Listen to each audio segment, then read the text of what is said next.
Shalom, Bapak Ibu, saudara-saudari yang diberkati Tuhan. Saya mau mengawali sharing saya pada malam hari ini dengan satu kisah yang disampaikan oleh Santo Agustinus dari Hippo. Kita tahu Santo Agustinus dari Hippo adalah seorang kudus yang besar. Namun kita tahu bahwa sebelum pertobatannya, dia adalah orang yang sangat terikat dengan dosa-dosa yang besar, termasuk dosa ketidakmurnian. Dia mempunyai seorang anak, lalu lewat doa-doa ibunya dia mengalami pertobatan. Dia adalah seorang uskup dari Hippo dan dia adalah seorang filosof terkenal dan teolog yang besar di dalam gereja Katolik. Ketika dia mengalami perjuangan menuju proses pertobatan, ada satu doa yang kontradiktif yang pernah dia lontarkan. Dia mengatakan, Tuhan beri aku rahmat kemurnian hati, tapi jangan sekarang ya Tuhan. Dia bilang begitu. Artinya apa? Dia tahu bahwa dia perlu melepaskan dosa-dosa seksual, dosa-dosa ketidakmurnian. Tetapi kedagingannya belum mau melepaskan kenikmatan dosa. Bapak Ibu, hari ini tema kita suatu tema yang sangat penting untuk membawa kita pada kekudusan. Saya yakin ketika kita mau memberi diri kita didamaikan dengan Tuhan lewat pertobatan, maka kita sedang berjalan menuju pada kekudusan. Ayat emas kita pada malam hari ini adalah dari Ibrani 12 ayat 14b. Kejarlah kekudusan, sebab tanpa kekudusan tidak seorang pun akan melihat Tuhan. Mungkin kita akan bertanya, apakah mungkin kita menjadi kudus?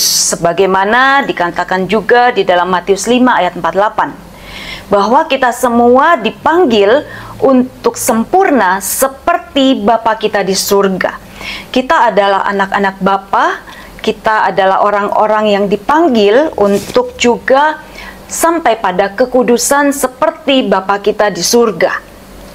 Nah, kita mau lihat nih, apa sih sebenarnya yang dimaksud dengan kekudusan? Kata Teresa Avila, kekudusan itu adalah kalau kehendak kita itu sama dengan kehendak Tuhan.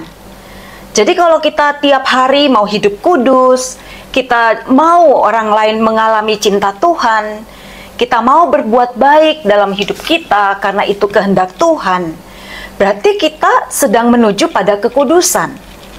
Kita mau apa yang Tuhan mau. Kata Teresa Lisieux, kesempurnaan kita, kan kita dipanggil untuk menjadi sempurna. Ya. Teresa Lisieux bilang kesempurnaan itu adalah melakukan kehendaknya, mencintai kehendaknya. Kalau kita melakukan kehendaknya dengan kemampuan kita, sebisa kita, kita sebenarnya sedang menuju pada kekudusan. Mungkin kadang-kadang kita bilang, aku juga seperti Agustinus, mungkin apa yang aku mau, kadang-kadang aku nggak bisa lakukan. Paulus juga kan sering katakan, dia pernah mengatakan ada duri dalam daging. Aku kadang mau melakukan, tapi aku nggak bisa. Nah, itulah yang kita sebut sebenarnya dengan perjuangan rohani. Karena kedagingan kita menghendaki yang nikmat, yang kadang bertentangan dengan kehendak Tuhan. Tapi kita yang udah dibaptis, kita yang sering baca firman Tuhan, kita yang banyak belajar tentang iman Katolik, kita tahu bahwa ini yang benar, itu yang salah. Tapi untuk melakukan yang benar, kadang-kadang kita harus berjuang, mengatasi kedagingan kita. Nah, ada 4 prinsip perjuangan rohani yang perlu kita sadari supaya kita itu menjalaninya itu lebih mudah untuk menuju pada kekudusan. Karena itu panggilan untuk setiap kita. Kita kan juga mau masuk surga, kita nanti bakal jadi orang kudus, artinya orang-orang yang bersatu dengan Tuhan. Ya. Nah, yang pertama kita perlu sadar bahwa segala-galanya itu adalah rahmat, karunia. Jadi kalau Tuhan bilang, kamu diminta untuk jadi kudus sempurna seperti Bapa di surga sempurna. Artinya Tuhan itu tahu bahwa sebenarnya kita nggak mampu, tapi kita dipanggil untuk menjadi seperti Bapa. Lewat apa? Pembaptisan. Kita udah terima rahmat untuk hidup kudus lewat pembaptisan. Kita udah diberi benih-benih untuk hidup kudus, hidup baik, hidup mengatasi yang jelek-jelek, kedagingan, melakukan apa yang baik. Itu udah ada benihnya. Nah, jadi kita nggak berjuang sendiri dengan kemampuan kita sendiri aja. Nah, dikatakan Lukas 18 ayat 27, apa yang nggak mungkin bagi manusia, itu mungkin bagi Allah. Jadi kalau kita berpikir, mana mungkin aku ini bisa tidak berbuat dosa dalam satu hidupku, nggak mungkin. Dalam satu minggu, kok rasanya juga susah ya. Mau ngomong nggak baik tentang orang udah dosa, mau mikir jelek tentang orang juga rasanya udah jelek, udah dosa. Gimana caranya supaya aku senantiasa itu hidup kudus, berkenan pada Tuhan? Kayaknya nggak mungkin ya. Tapi bagi manusia sepertinya nggak mungkin, bagi Allah itu mungkin. Kita disuruh mengikuti firman Tuhan, mengampuni musuh, mengasihi orang yang berdosa, mengasihi orang menganiaya kita, berdoa bagi musuh-musuh kita. Rasanya nggak mungkin. Tapi kalau kita lihat lagi, Tuhan minta kita sebenarnya itu bukan melakukan hal yang manusiawi aja, tapi yang melampaui kemampuan kita. Kalau yang manusiawi itu misalnya kita suka dengan orang yang baik, kita suka dengan orang yang memperhatikan kita. Tapi bagaimana kalau orang itu judes, menjengkelkan, memfitnah kita, menjahati kita? Bagaimana kita mengasihi? Tuhan nggak bilang kamu harus suka sama musuhmu. Tuhan bilang kasihi, berdoa untuk mereka. Kita semua bisa berdoa untuk orang-orang yang menjengkelkan. Kita bisa berdoa, Tuhan ampuni siapa misalnya? Iparku, saudaraku, karena dia misalnya menjelek-jelekan aku. Dan aku berdoa supaya dia dilepaskan dari akibat dosanya dan diberkati hidupnya. Dia selamat, bahagia, sejahtera, seterusnya dan seluruh keturunannya. Kalau kita bisa melakukan itu, kita udah melakukan firman Tuhan, mengasihi musuh. Jadi di situ berarti ada juga komitmen. Kita mau melakukan apa yang kita tahu baik. Walaupun kita masih ngerundel, walaupun kayaknya kita masih bersungut-sungut. Tapi kita lakukan aja apa yang kita bisa. Selanjutnya, hati yang lepas dari kejengkelan, dari kebencian, itu adalah rahmat yang Tuhan berikan ketika kita lakukan bagian kita. Ketika kita mau berdoa, seperti firman Tuhan, mendoakan musuh kita. Ketika kita melakukan itu, maka kita sudah melakukan firman Tuhan, nanti Tuhan akan teruskan memperbaiki hati kita, ya, memberikan rahmatnya lebih banyak lagi. Nah, yang ketiga, prinsip perjuangan rohani. Jadi yang kedua itu kita memang usaha kita walaupun masih ngerundel itu diperlukan untuk Tuhan bekerja menyempurnakan kasih kita. Dan kita semakin bertumbuh dalam kasih. Jadi kasih itu nggak ujuk-ujuk hanya diberikan tanpa komitmen dari kita juga, tanpa usaha dari kita. Dan yang ketiga, kita harus bersiap untuk terus mengupayakan apa yang baik ini seumur hidup kita. Kadang-kadang ada orang mengeluh, bilang, aduh ikut Tuhan kok susah ya. Kok ada aja cobaan, ada aja godaan, ada aja ujian, ada aja tantangan yang harus saya lakukan, yang harus saya hadapin. Ya, memang kita berjuang ini mengatasi kedagingan seumur hidup ya. Artinya sampai kapanpun godaan itu tetap ada. Kita masih hidup dalam kedagingan, kita masih berjumpa dengan orang-orang yang tidak semuanya baik. Tapi itu semuanya menjadi sarana kita untuk tumbuh lebih kudus lagi. Artinya apa? Kita nggak pernah tahu bahwa kita itu sudah bertumbuh di dalam kasih. Kalau nggak ada orang yang jahatin kita. Kalau nggak ada orang yang ngomongnya judes sama kita. Kalau mungkin 5 tahun lalu kita dijudesin orang, kita difitnah orang, mungkin kita bales nyakitin dia. Tapi ketika kita udah baca firman, kita doa, kita pelayanan, kita udah lebih banyak mengenal Tuhan, kita udah menyadari kasih Tuhan pada kita, kita lebih banyak bersyukur.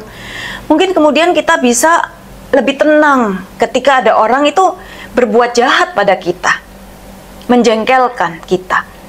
Karena apa? Kita udah tumbuh di dalam kasih.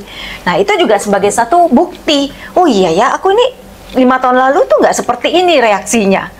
Kalau ada orang ngomong nggak enak aja, pasti deh aku balas segera mungkin gitu.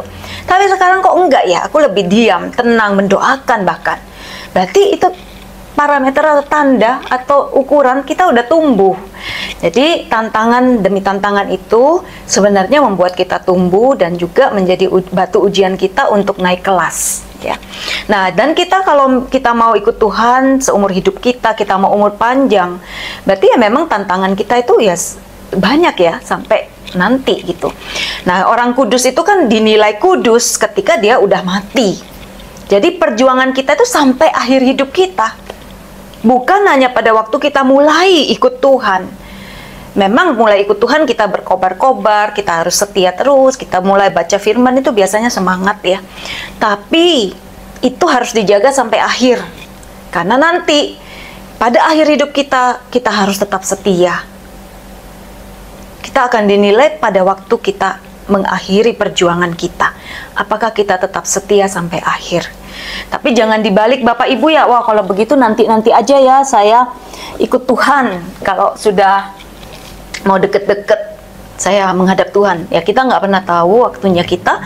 Dan kita sebenarnya kalau ikut Tuhan sejak awal kita tuh yang untung. Karena apa? Kita mengalami itu damai. Mau dijelekin orang, orang ngomong apa, kita itu tetap punya hati yang damai. Yang untungan kita karena mempraktekkan firman Tuhan, firman cinta kasih dari Tuhan. Yang untung kita nggak banyak sakit. Orang kalau nyimpen dendam, nyimpan kepahitan itu banyak sakitnya. Itu sudah ada penelitian. Ketika orang banyak depresi, banyak menggerundel, banyak menyimpan amarah, itu yang kena badan kita. Jadi Bapak Ibu, firman Tuhan itu adalah untuk kesehatan kita sebenarnya, baik tubuh, jiwa, roh kita. Nah, dikatakan kalau kita mau masuk kerajaan Allah, memang kita mengalami banyak sengsara. Tapi sebenarnya Tuhan bukan menghendaki kita sengsara. Bukan semata-mata dia pengen kita itu mengalami kesengsaraan. Tidak, Bapak Ibu. Tapi kita sengsara itu sebenarnya karena kita sedang dilepaskan dari kedagingan. Karena kedagingan itu kan nggak baik ya buat rohani. Artinya gini, kedagingan kita, misalnya kita makan, minum, kita harus bersosialisasi, berhubungan dengan orang lain, itu kita butuhkan untuk hidup. Tapi kalau itu menjadi tujuan hidup kita, membuat kita itu diperbudak oleh segala macam keinginan, itu akan menyengsarakan. Nah, oleh sebab itu harus dilepas, sehingga kita hidup itu bebas. Artinya bebas begini, kita hari ini makan enak, oke, besok makan nggak enak juga nggak apa-apa. Suami kita hari ini punya rezeki banyak, bisa beli mobil baru, kita bersyukur. 10 tahun nggak ganti mobil, kita juga nggak iri sama saudara, sama orang lain, sama tetangga, sama teman kita yang tiap bulan mungkin bisa beli apa aja. Tapi kita punya hati yang damai, kita yang untung. Jadi mau apapun terjadi di luar kita, hubungan kita dengan Tuhan tetap baik. Kita happy dengan diri kita. Ini kita yang dapat untungnya. Nah, yang keempat, perjuangan kita, penderitaan kita saat ini itu sesuatu yang layak kita perjuangkan karena ini membawa kita pada keselamatan. Artinya kita nanti menghadap Tuhan, kita udah nggak membawa banyak beban dosa. Dosa-dosa itu udah dilepasin lewat perjuangan rohani kita. Nah, kita yang untung nanti ketika kita masuk surga, kita udah lebih siap bersatu dengan Tuhan ketika kita meninggal ya. Nah, jadi kata Teresa Avila, kamu jangan bodoh, tidak mau berjuang. Kamu putus asa di tengah jalan ketika hadapi kesulitan. Karena kesulitan yang kamu hadapin sekarang ini tuh nggak bisa dibandingkan dengan kemuliaan yang kita bisa dapat nanti. Dan rahmat anugerah yang Tuhan mau kasih pada kita saat ini dibalik segala macam perjuangan atau penderitaan yang kita hadapin. Jangan bodoh untuk putus asa dan berhenti di tengah jalan, kata Teresa Avila. Jadi semua perjuangan kita ini layak kita perjuangkan untuk pertumbuhan rohani kita. Nah, akhirnya Teresa Avila bilang kita ini bisa sempurna dalam kekudusan mulai dalam hidup ini. Artinya kalau orang sudah mulai rajin doa, rajin baca firman, setia pelayanan, setia berbuat baik, setia memperhatikan orang lain, melakukan kewajibannya sehari-hari dengan baik, itu sebenarnya dia sudah ada di ruang ketiga. Hidup rohaninya itu udah stabil. Kalau orang sudah memelihara hidup rohaninya dengan stabil, itu sudah jalannya itu udah tinggal maju terus untuk menjadi kudus gitu. Tinggal dia lakukan aja tiap hari praktek kebaikan, kebajikan itu sudah dia lakukan aja tiap hari, dia akan tumbuh terus dalam kekudusan sampai pada ruangan ketujuh, sampai pada kekudusan. Jadi kita yang sudah setia melakukan apa yang saat ini kita lakukan aja terus begitu. Nah, kemudian, kapan kita mulai? Ya sekarang, waktunya kita memulai perjuangan rohani kita, dimulai dengan pertobatan. Saya ingin mengajak kita mengambil inspirasi dari kisah dari Lukas 15 ayat 11 sampai 23 ya. Kita semua udah tahu kisahnya. Saya hanya menceritakan sekilas tentang seorang bapak yang punya 2 anak laki-laki, yang sulung dan yang bungsu. Kita tahu bahwa anak sulung ini dalam kisah anak yang hilang itu meminta bapaknya untuk membagikan hartanya, warisannya ketika papanya masih hidup. Mungkin kita bisa bayangin ya betapa sakit hati papanya. Kita dihadapkan kalau situasi seperti itu, mungkin kita, kalau kata orang Jawa itu nelongso. Aduh, aku ini kok masih hidup, anakku ini udah minta warisan. Tapi ya akhirnya dibagikan juga bagian anak bungsu itu, dan anak bungsu itu pergi keluar dari rumah papanya ke tempat yang jauh. Dan kita tahu ceritanya dia hidup foya-foya di tempat yang jauh bersama wanita dan seterusnya. Sampai pada suatu ketika terjadi bencana kelaparan di negeri tersebut, dan anak ini juga mengalami kesusahan. Dia mencari kerja pada seseorang, dan orang itu mengirimkan dia ke peternakan babinya untuk memberi makan babi-babi. Nah, di masa kelaparan itu mencari makan begitu susah, dan si anak yang bungsu ini juga mau makan dari ampas makanan babi aja itu nggak ada yang kasih. Bayangin ya, situasinya begitu di bawah. Nah, setelah itu dia kemudian terpikir, bagaimana kehidupan di rumah bapaknya. Banyak orang pekerja bapaknya, orang upahan bapaknya itu bisa makan cukup di rumah bapaknya. Dan dia berpikir, aku itu mau kembali ke rumah bapakku. Dan aku mau bilang, aku sudah berdosa kepada surga dan kepada Bapa. Aku mau Bapak terima sebagai orang upahan. Dia mau minta seperti itu kepada bapaknya, dan dia pulang. Kita tahu ceritanya begitu mengharukan. Begitu melihat anaknya dari jauh aja, bapaknya itu udah lari duluan memeluk anak itu. Bayangin ya, kalau orang itu, anak ini pergi dalam keadaan bersih pasti. Rambutnya mungkin rapi, pakaiannya bagus, karena dia punya uang banyak dari hasil warisan. Tapi ketika dia pulang, sudah kerja di kandang babi, udah kelaparan, pasti badannya itu mungkin udah kurus, lusuh bajunya, dan seterusnya. Tapi papanya itu udah mengenali dia dari jauh. Mungkin kita bisa bayangkan papanya itu tiap hari mungkin ya, udah menunggu anaknya, kapan anakku itu datang kembali. Sampai begitu anaknya dari jauh aja, dia itu udah lihat gitu. Nah, kita tahu anaknya langsung dipeluk, disambut. Anaknya itu baru mau ngomong, tuh aku berdosa, aku jadikan aja orang upahan. Tapi itu belum sampai keluar, bapaknya udah panggil orang-orang, cepat ke sini, beri jubah kepada anakku, beri cincin kepada di dalam jarinya, kenakan cincin pada jarinya, dan sandal pada kakinya. Kata ayahnya menyambut anak yang anak yang bungsu ini. Lalu dia bilang, sembelih lembu yang tambun, kita rayakan. Nah, kita tahu anak sulung itu protes, iri dia. Kenapa kok aku yang tidak pernah menghamburkan uang ayah bersama perempuan dan tidak menghabiskan harta warisan, bapak nggak pernah menyembelihkan 1 ekor pun untuk aku. Terus bapaknya bilang, kamu kan sudah ada bersamaku selama ini. Apa yang aku punya kamu sudah nikmati. Kadang-kadang kita juga yang udah menikmati rahmat Tuhan di dalam gereja, rahmat baptis, sebagai anggota keluarga gereja, kita menikmati banyak sekali fasilitas rohani. Tapi mungkin kita nggak sadar ya betapa berharganya semua itu. Nah, jadi ceritanya 2 anak ini banyak tafsiran. Dikatakan 2 anak ini menggambarkan sama-sama udah dibaptis ya. Tapi kemudian satu anak ini merasa lebih enak di luar sana.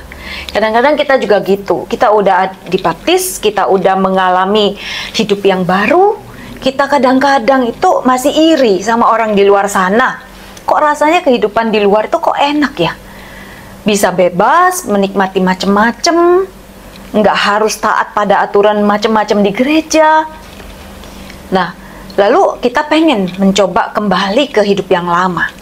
Lalu kita juga mau, aku pengen deh bebas. Aku pengen bisa menentukan hidupku sendiri. Nggak harus semuanya apa kata Tuhan.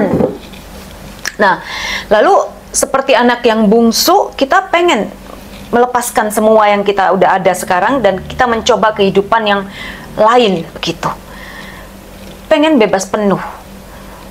Walaupun kita tahu mau bebas sebebas-bebasnya itu nanti jurusannya kita malah diperbudakkan oleh kebebasan. Jadi nggak ada yang namanya kebebasan penuh. Aku mau marah seenaknya aja nggak mungkin.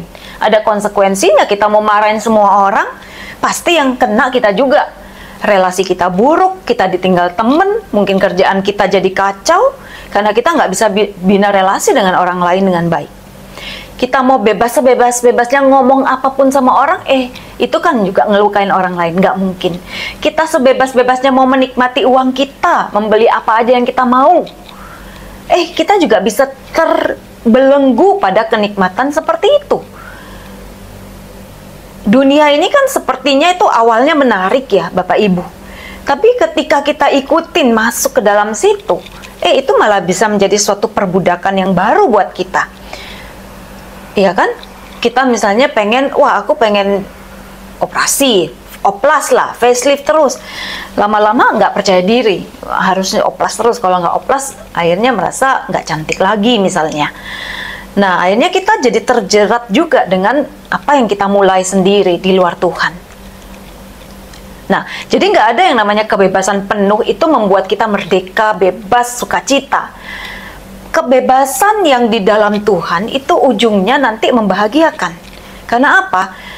Kita melepaskan yang nggak baik, yang memang tidak sehat buat rohani kita. Dan rohani itu juga nanti pengaruhnya ke tubuh kita, ke jiwa kita. Kalau kita rajin untuk melakukan praktek kebaikan, nanti kembalinya kita yang happy. Orang lain juga baik sama kita, orang lain menghargai kita, orang lain juga respect sama kita, orang lain juga mau deket sama kita. Kita jadi orang yang kaya. Kaya dalam arti kaya relasi. Kita juga lebih tenang hidupnya. Orang kalau hidupnya tenang itu bisa pikirannya cerah, kebuka macam-macam, peluang bisnis macam-macam bisa dilihat. Bisa melihat juga kesempatan-kesempatan yang baik. Hidupnya terus berkembang gitu.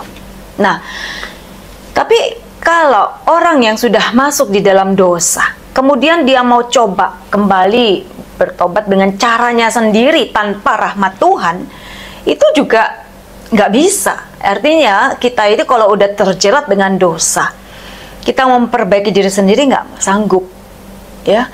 Akibatnya kita bisa putus asa. Makanya saya katakan tadi di awal 4 prinsip perjuangan rohani untuk caranya kudus, kita butuh rahmat Tuhan. Karena yang memampukan kita melepaskan segala dosa, itu memang Kristus sudah memberi kita rahmat pertobatan, rahmat pengampunan. Kita udah dibebaskan dari dosa, tapi kita yang seringkali mau mengulangi dosa, menikmati lagi dan kita terjerat. Kita butuh rahmat Tuhan untuk lepas. Apa itu rahmat Tuhan? Pertobatan. Kita mau datang. Nah, Tuhan bilang rahmatku itu cukup. Jadi nggak ada orang itu yang nggak berdaya untuk bertobat. Nggak ada. Tuhan begitu kita mau, seperti anak yang hilang tadi, begitu dia berpikir dan dia melangkah. Jadi nggak cukup berpikir, nggak cukup niat, tapi dia datang kepada Bapaknya, Bapaknya menyambut dia. Nah, di mana dosa bertambah, kasih karunia menjadi berlimpah. Lihat anak yang bungsu ini, dia kembali sukacitanya luar biasa papanya. Kita juga tahu perumpamaan 100 domba, 1 hilang, itu dicari. 1 itu betul-betul berharga. Jadi kalau kita kembali, Tuhan itu menyambut. Nah, jadi pertobatan itu terjadi karena Roh Kudus sebenarnya selalu cari kita, mengembalikan kita. Jadi si anak yang bungsu tadi itu mengalami kelaparan, penderitaan. Roh Kudus itu terus bekerja karena dia kan udah mengalami kasih Bapa. Kita udah dibaptis, kita udah tahu bagaimana rahmat baptisan itu menolong kita untuk lepas dari dosa. Nah, jadi Roh Kudus ini terus bekerja mengembalikan kita pada Tuhan. Kalau kita sesat, hati nurani kita itu pasti mengingatkan kita bahwa ikut Tuhan itu pasti kamu lebih happy, damai, bahagia. Nah, tapi kadang-kadang kan kita nggak mendengarkan karena kita udah terlalu fokus pada dunia, pada apa kata orang, pada apa kata gengsi. Ya, aku mau punya status sosial yang tinggi. Nah, itu yang membuat kadang-kadang kita lupa pada hati nurani yang murni kan.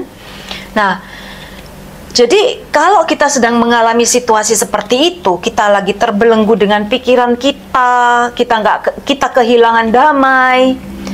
Jawaban yang terbaik adalah pertobatan. Kalau kita merasa hati kita ini tidak damai saat ini ya, jawaban yang terbaik adalah cepat-cepat bertobat. Itu tandanya ada dosa yang perlu kita akukan, kita lepaskan.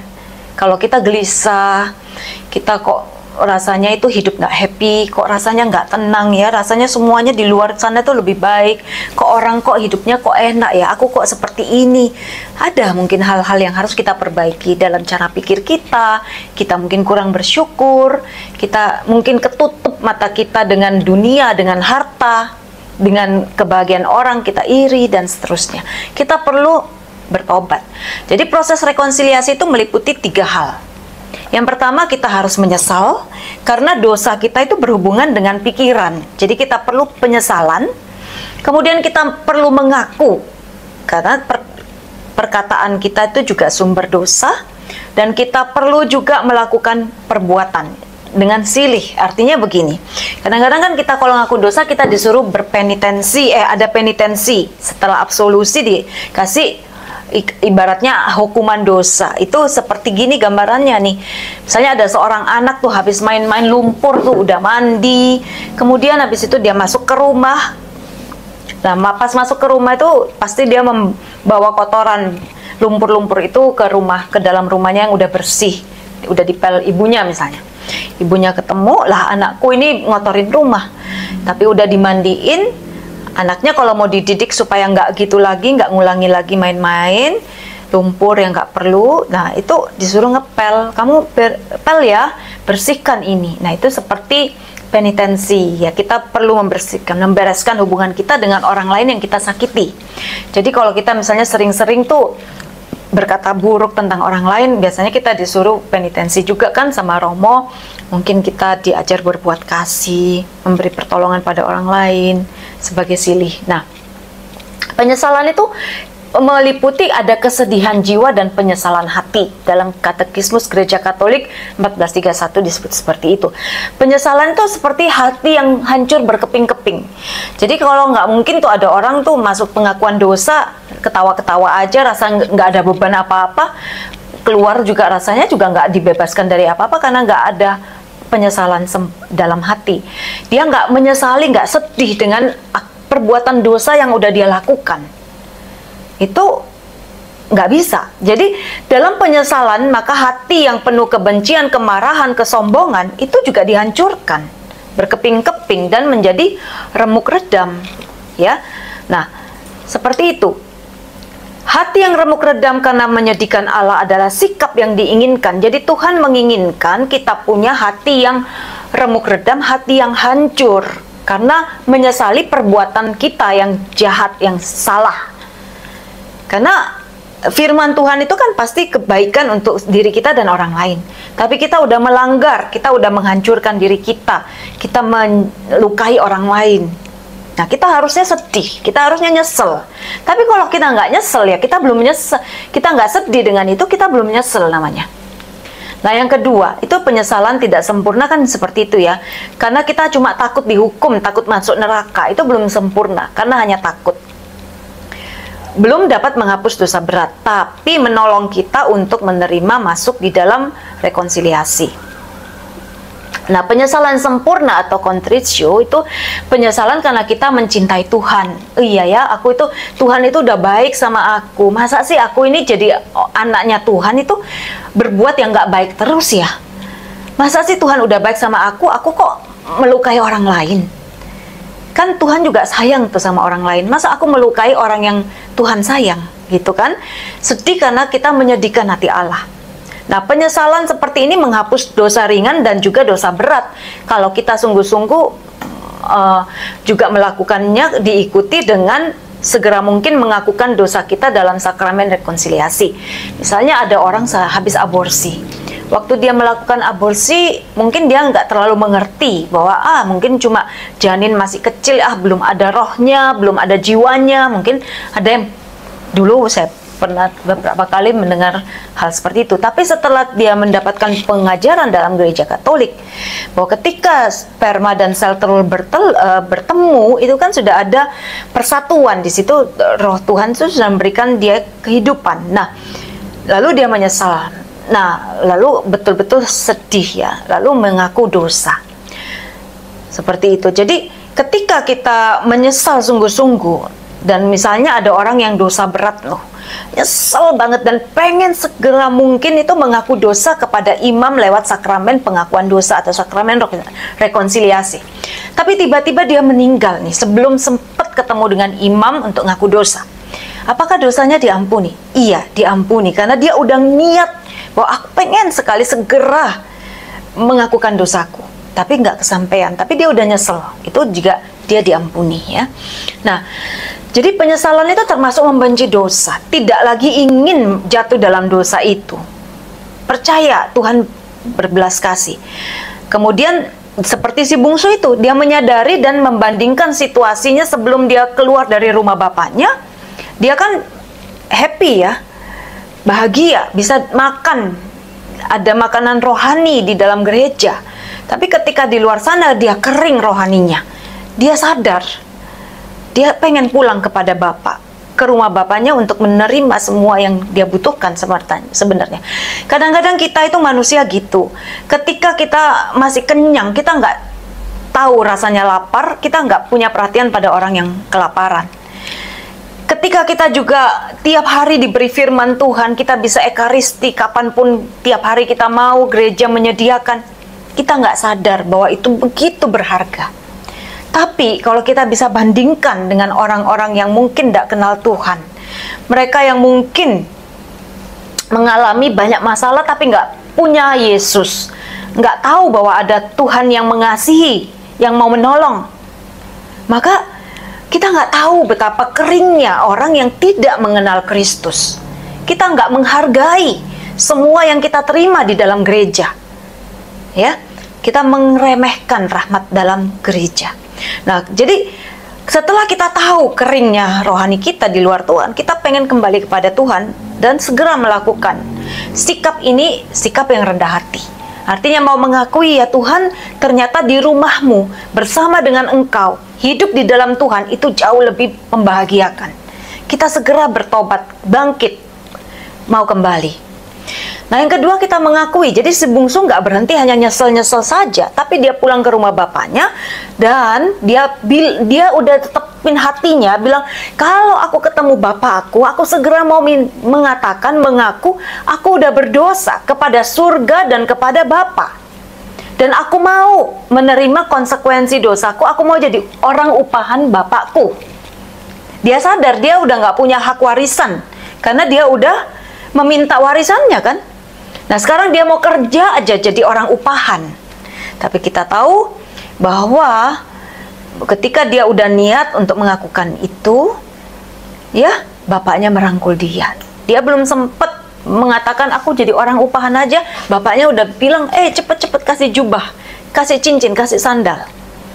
Jadi dia udah mau mengakui dengan mulutnya, aku berdosa. Itu pengakuan. Dan yang ketiga, itu yang dilakukan juga oleh imam, dia memberikan pengampunan ketika kita mengakukan dosa kita. Nah, Tuhan adalah seperti gereja yang setia untuk memberikan pengampunan, dan Tuhan memberi kuasa kepada gereja untuk melepaskan kita dari dosa ketika kita datang seperti anak yang bungsu itu mengatakan, aku berdosa kepada surga dan kepada Bapa. Aku mau menerima konsekuensiku. Nah, kita kembali kepada pelukan Tuhan. Nah, jadi ayat 18-19 ini si bungsu telah siap-siap membuat pengakuan dan menerima akibat yang harus dipikul. Si bungsu bersedia menjadi orang upahan dari bapaknya, tapi bapaknya dengan cepat memberikan pengampunan melimpah-limpah. Begitu dirangkul, dikasih lagi, disembelihin lembu lagi, yang paling gemuk. Itu namanya pengampunan berlimpah. Jadi kita bisa bayangin ya, kalau kita udah berdosa, datang aja ke kamar pengakuan. Di situ rahmat Tuhan itu turun atas kita, melimpah. Jadi efeknya apa? Setelah kita mengaku dosa seperti anak yang hilang itu, Bapak itu apa? Bilang kepada orang-orang, cepet kasih jubah. Jubah itu apa? Jubah pembaptisan. Jadi mengubah kita menjadi manusia yang dipersatukan kembali, diberkati, manusia baru. Paulus mengatakan dalam Roma 13 ayat 14, kenakanlah Yesus sebagai perlengkapan senjata terang. Ya, dalam sakramen rekonsiliasi kita mengenakan kembali jubah baptisan yang sudah membuat kita ada dalam kondisi penuh rahmat. Jadi kalau kondisi rahmat itu, kita itu bersatu dengan Tuhan, ya. Nyambung apa rahmat Tuhan, kasih Tuhan itu kita terima. Bapak Ibu, dosa, sakit hati, kepahitan, nggak mau ngampuni, itu menutup rahmat Tuhan, menutup belas kasih Tuhan atas kita. Sakit fisik itu bisa aja orang hatinya terbuka, malah deket sama Tuhan, ya. Tapi kalau namanya sakit batin, luka batin, jengkel sama orang, benci sama orang, kita nggak bisa menerima rahmat Tuhan. Makanya kan dikatakan, ampunilah aku sebagaimana aku mengampuni. Bagaimana kita bisa menerima pengampunan dari Bapa kalau kita menutup hati kita, nggak bisa ngasihi orang, berarti kita menutup kasih, nggak ada kasih di hati kita, ya. Jadi kita harus mengampuni supaya hati kita terbuka, rahmat Tuhan turun atas kita. Yang kedua, Tuhan Bapa itu bilang kepada untuk mengenakan cincin pada jari anaknya yang hilang itu, yang datang kembali. Cincin ini lambang martabat, ya. Dalam sakramen rekonsiliasi kita kembali, martabat kita dikembalikan menjadi anak Allah.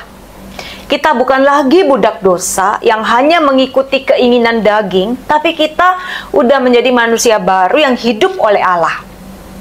Setelah menerima cincin, kita diharapkan benar-benar kembali menjadi anak Allah. Sepatu dikatakan kenakan sandal pada kakinya agar si bungsu ini dapat berjalan tanpa jadi kotor. Dalam sakramen rekonsiliasi kita menerima rahmat Tuhan supaya kita kuat menjalani kehidupan kita. Orang Kristen itu ada di dunia, tapi bukan berarti dia harus menjadi duniawi. Sama seperti dunia, seperti ikan ada di laut, tapi nggak harus dia jadi asin. Demikian juga kita ada di dunia, tapi kita hatinya nggak duniawi, gitu ya. Artinya apa? Kita selalu dalam kondisi berahmat. Kita ada di dunia, tapi kita tidak terkontaminasi oleh dosa.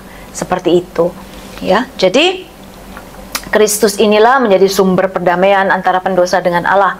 Lembu tambun itu disembeli melambangkan Yesus, ya, yang melalui sengsara, wafat dan kebangkitannya itu menjadi sumber keselamatan dan sukacita bagi semua orang. Jadi pada cerita anak yang hilang itu lembu tambun disembeli untuk jadi perjamuan, ya, dalam ekaristi. Sebelum kita mengalami ekaristi, kita diminta mengaku dosa dulu kan.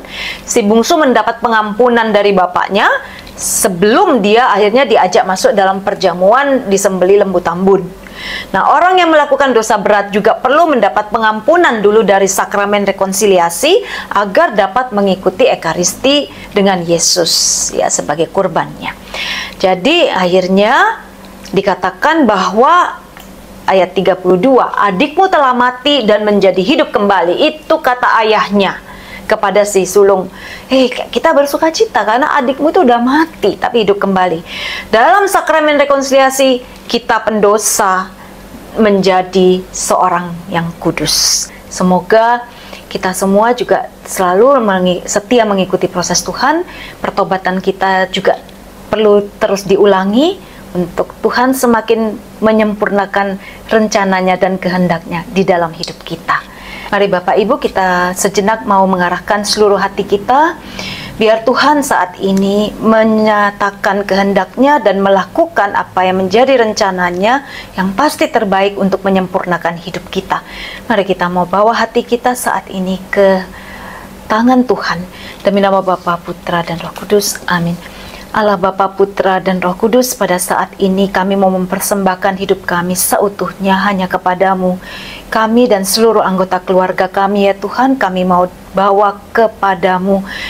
Rencanamu kiranya terwujud, terlaksana secara sempurna di dalam hati kami, di dalam hidup kami masing-masing.